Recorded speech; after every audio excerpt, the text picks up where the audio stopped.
this just a little bit ago. This is actually an email. I have it upside down. This is actually an email from the Lynchburg News Advance, our media partners. It outlines what police say they took out of Spate's home, including a lot of weapons, which there's nothing really illegal about that unless he altered them. But it also says that he had homemade mines, homemade grenades, and several other improvised explosive devices, which is clearly illegal, I'm told, from a legal expert friend of mine.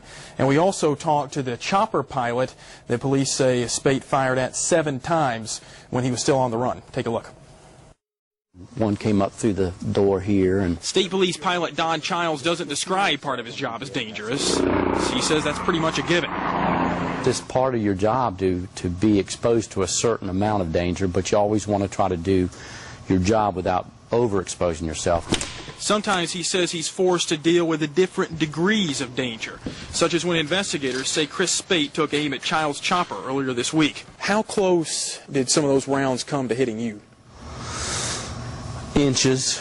One of our photographers got video of the bullet holes in a field where Child says he didn't have much choice but to land. I thought I could fly a little bit further until I thought, you know, this isn't good. I'm going to go ahead and land as soon as I can. Getting shot was just one of the ways Childs could have been killed. There was also hitting the fuel line. We would have had immediate fire, and then, yeah, that would have been an issue there. And the shot that barely missed a critical part of his rotor. Depending on how much came off, depending on how catastrophic it would be. You'd lose control. We could lose control if a big enough piece came off, sure. Sometimes Sergeant Childs likes to pick up a local deputy or a local police officer to sort of function as his guide while up in the air. Well, at Appomattox on Tuesday, he says he didn't have enough time to do that, which might have saved another life. How bad might it have been if you'd had a passenger? Depends on where they were sitting in the aircraft. I think in the back seat it probably wouldn't have been very good. That's a bullet hole in the back seat.